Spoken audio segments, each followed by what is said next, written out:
Assalamualaikum warahmatullahi wabarakatuh. Kami dari kelompok 4 yang bertemakan absorpsi, transportasi, penyimpanan, ekskresi, fungsi, defisiensi, dan toksisitas dari zat besi, zinc, iodin, dan selenium yang beranggotakan Azizah Nabila Zahrani, Cici Sahita, Grace Agina, Hadisna Putri Harwati. Zat gizi mikro merupakan zat gizi yang sangat diperlukan oleh tubuh, yang termasuk zat gizi mikro yaitu Fe, yodium, tembaga, mangan, Se, zinc, dan lain-lain.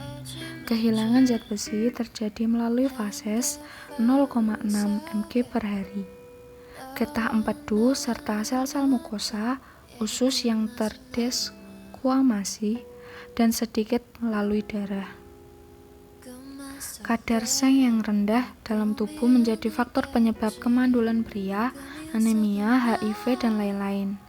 Defisiensi zinc dapat mengganggu fungsi penglihatan. Kekurangan yodium dapat menimbulkan gejala yang tidak mengganggu karena yodium mempengaruhi hormon tiroid. Defisiensi yodium berkaitan dengan fungsi hormon tiroid. Menyebabkan selenium terjadi di duodenum melalui Na+ dipen neutral aminosistem transportasi asam. Penyerapan selenium tidak dipengaruhi oleh status selenium dalam tubuh. Vitamin A, C, E, dan glutathione dapat meningkatkan absorpsi selenium, sedangkan merkuri menurunkan absorpsi selenium karena terbentuk endapan. Pengertian dari zat besi. Zat besi adalah salah satu mineral mikro yang terpenting dalam proses pembentukan sel darah merah. Secara alami, zat besi diperoleh dari makanan. Makanan yang mengandung zat besi yaitu daging merah, jeroan, sayuran hijau seperti bayam, kale, dan brokoli, makanan laut atau seafood, tahu, biji buah labu, kacang-kacangan. Fungsi dari zat besi yaitu mengangkut oksigen dari paru-paru ke jaringan dan mengangkut elektron di dalam proses pembentukan energi di dalam sel. Transportasi zat besi. Zat besi akan dibawa ke dalam darah, alat transport transferin, dan beberapa zat besi disimpan di jaringan otot dalam bentuk mioglobin. Pembentukan sel darah merah dan hemoglobin terjadi di sumsum tulang. Kelebihan zat besi disimpan dalam bentuk ferritin dan hemosiderin. Absorpsi. Zat besi dari makanan diserap ke usus halus kemudian masuk ke dalam plasma darah. Tahap penyerapan zat besi yaitu besi yang terdapat dalam bahan pangan, baik dalam bentuk Fe atau Fero Fe++, kemudian mengalami proses pencernaan.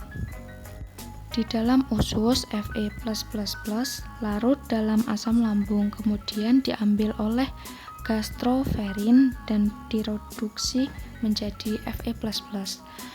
Di dalam usus, Fe++ dioksidasi menjadi Fe++. Fe++ selanjutnya berkaitan dengan apoferritin yang kemudian ditransformasi menjadi ferritin. Fe++ ke dalam plasma darah. Di dalam plasma Fe++ dioksidasi menjadi Fe++, dan berikatan dengan transferin. Transferin mengangkut Fe++ ke dalam susunan tulang untuk bergabung membentuk hemoglobin. Transfer mengangkut Fe++ ke dalam tempat penyimpanan besi di dalam tubuh, hati, tulang, limpa, sistem retikulendotelial, kemudian dioksidasi menjadi Fe++. Fe++ ini bergabung dengan apoferritin membentuk ferritin yang kemudian disimpan. Besi yang terdapat dalam plasma seimbang dengan yang disimpan. Zat yang dapat menghambat penyerapan besi atau inhibitor antara lain adalah kafein, tanin, oksalat, fitat yang terdapat dalam produk-produk kacang kedelai, teh, dan kopi. Zat yang dapat membantu penyerapan zat besi adalah vitamin C. Penyimpanan. Beberapa zat besi disimpan di jaringan otot dalam bentuk mioglobin, dan zat besi yang berlebihan disimpan sebagai cadangan dalam bentuk ferritin dan hemosiderin di dalam sel parenkim hepatik, sel retikuloendotelial, sumsum, tulang hati, dan limfa. Ekskresi zat besi dari tubuh sebanyak 0,5 sampai 1 mg per hari. Dikeluarkan bersama-sama urin, keringat, dan fases. Dapat pula besi dalam hemoglobin dari darah tubuh melalui pendarahan, menstruasi, dan saluran urin. Defisiensi zat besi. Kehilangan zat besi pada orang sehat terutama terjadi melalui fases 0, mg per hari, getah empedu, serta sel-sel mukosa usus yang mengalami desquamasi atau hilangnya lapisan tipis, dan sedikit melalui darah. Zat besi ditemukan dalam tubuh dalam dua bentuk, sebagai zat besi fungsional dan sebagai zat besi cadangan. Ketika orang-orang telah menghabiskan cadangan zat besi mereka dikatakan kekurangan zat besi.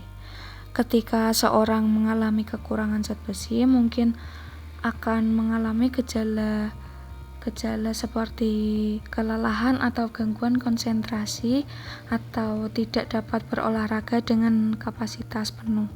Ketika penipisan zat besi berlangsung, konsentrasi hemoglobin dalam sel darah merah turun di bawah kisaran normal atau persentil 95 untuk usia mayoritas. Pada titik ini, seseorang diklasifikasikan memiliki anemia atau kekurangan zat besi dapat ada dengan atau tanpa anemia. Zinc. Zinc merupakan nutrisi mineral yang esensial bagi kesehatan. Mineral ini dibutuhkan untuk proses pertumbuhan dan pemeliharaan fungsi tubuh manusia. Makanan yang mengandung zinc antara lain daging merah, kerang, kacang-kacangan, biji-bijian, susu, telur, dan gandum utuh. Fungsi zinc yaitu sebagai antioksidan, membantu menstabilkan membran sel sehingga membantu menjaga dan meningkatkan kekebalan tubuh dan fungsi metabolisme. Berfungsi sebagai enzim bagi pembentukan energi dan metabolisme tubuh, membantu penyembuhan luka, memperkuat sistem kekebalan tubuh, membantu pertumbuhan sel, menstabilkan kadar gula darah, membantu sintesis DNA, pembekuan darah, fungsi kelenjar tiroid, menjaga kesehatan mata serta jantung, serta berperan penting dalam tumbuh kembang anak dan perkembangan janin. Mineral ini dapat ditemukan di berbagai produk daging, termasuk daging merah, ayam, dan ikan. Zinc juga bisa diperoleh dari produk olahan susu, kacang-kacangan, makanan laut, hingga makanan olahan yang telah difortifikasi seperti sereal. Transportasi. Zinc diangkut oleh albumin dan transferin masuk ke aliran darah dan dibawa ke hati. Zinc yang berikatan terutama dengan plasma albumin sekitar 60-70% didistribusikan ke seluruh jaringan tubuh. Total zinc dalam tubuh manusia berkisar 2-4 gram. Namun sebagai elemen mineral zinc dalam plasma darah memiliki konsentrasi sekitar 12-16 mcm. Absorpsi zinc terjadi di usus halus dan dipengaruhi beberapa faktor, antara lain adalah makanan dan keasaman lambung, di mana absorpsi dapat meningkat pada pH kurang dari 3. Bioavailabilitas zinc dalam perut kosong, sekitar 60-70%. Reabsorpsi zinc akan berkurang seiring meningkatnya kadar kation bivalen lain, seperti Cu, Mg, Ca, Ni, Cd, dan Fe. Penyimpanan. Zinc tidak dimetabolisme di hati, namun dalam sel-sel hati zinc akan berikatan dengan metalothionein. Kelebihan Zn akan disimpan dalam hati dalam bentuk metalothionein, sedangkan yang lainnya dibawa ke pankreas dan jaringan tubuh lain. Ekskresi.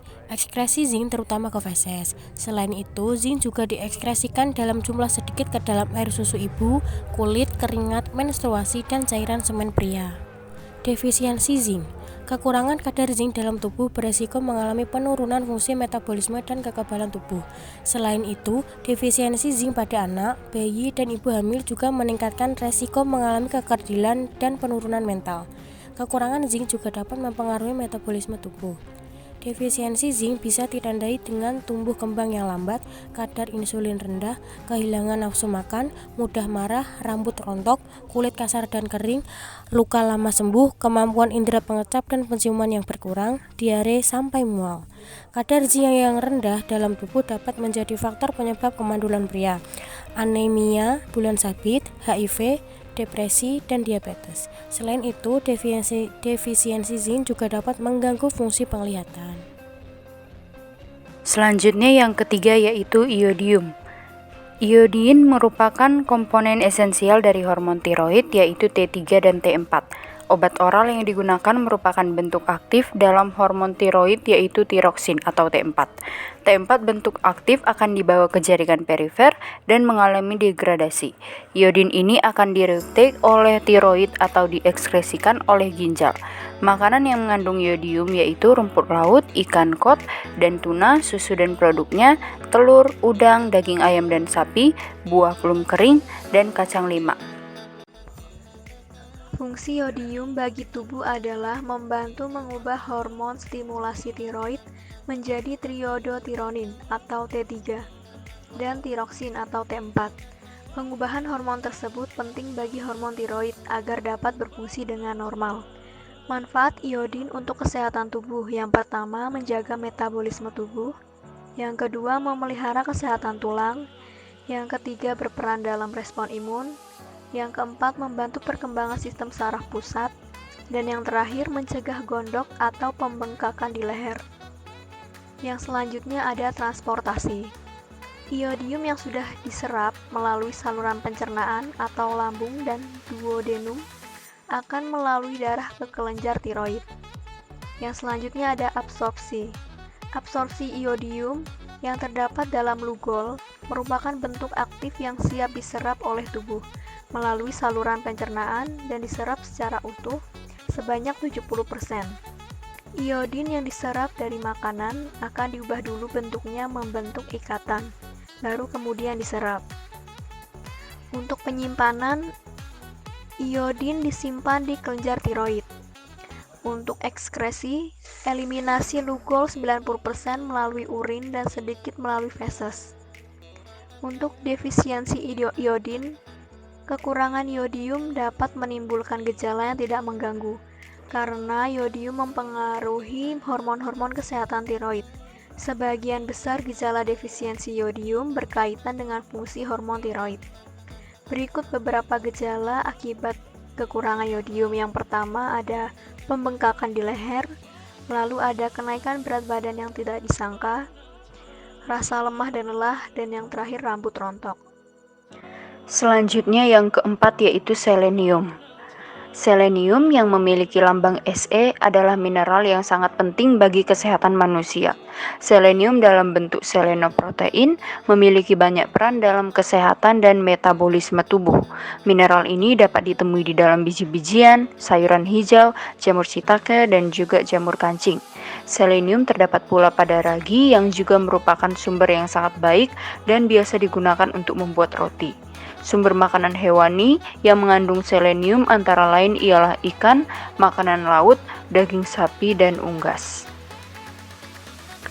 Fungsinya sendiri, selenium ini berfungsi untuk membantu dalam menjaga metabolisme, meningkatkan kekebalan, mengatur fungsi tiroid, dan meningkatkan kesehatan otak. Manfaat selenium lainnya adalah meningkatkan imunitas tubuh. Karena sifat antioksidannya yang kuat, selenium mampu mengurangi peradangan dan melindungi sel-sel imun dari kerusakan. Selenium juga diketahui dapat meningkatkan respon imun dalam melawan infeksi.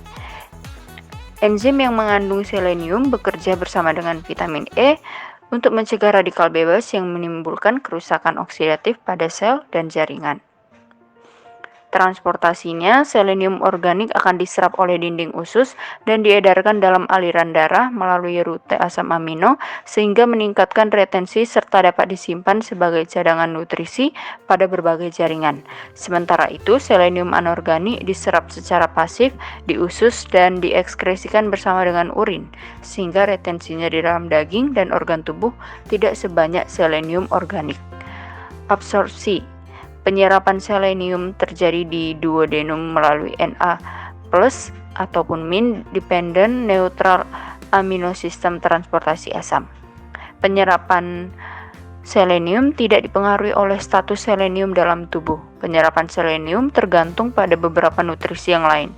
Vitamin A, C, E, dan glutathione membantu meningkatkan absorpsi selenium, sedangkan merkuri menurunkan absorpsi selenium karena terbentuk endapan.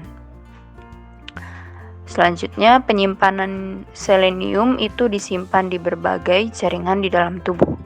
Untuk ekskresinya, selenium diekskresikan melalui urin, feses, dan pernafasan. Defisiensi selenium.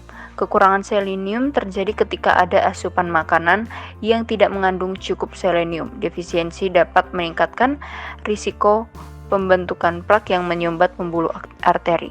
Jika dibiarkan, kondisi ini bisa berujung menyebabkan stroke, penyakit jantung, hingga gagal jantung yang berakibat fatal. Gejala akibat kekurangan selenium, kelelahan, mental yang kabur, rambut rontok, penyakit kesan, otot yang melemah, penyakit jantung, kemandulan, dan gangguan sistem endokrin. Dan kesimpulan yang didapatkan yaitu dari penjelasan di atas dapat disimpulkan bahwa mineral-mineral di atas merupakan mineral mikro yang penting untuk kesehatan tubuh. Jadi, kebutuhan mineral di atas harus dipenuhi agar tidak terjadi defisiensi zat gizi dalam tubuh yang mengakibatkan tubuh mengalami gangguan kesehatan ataupun penyakit. Kebutuhan mineral di atas dapat diperoleh dengan mengonsumsi makanan yang sehat dan bergizi. Sekian dari kelompok kami, kelompok 4. Apabila ada yang mau ditanyakan, kami persilahkan. Kami mohon maaf jika ada salah kata. Akhir kata kami ucapkan terima kasih.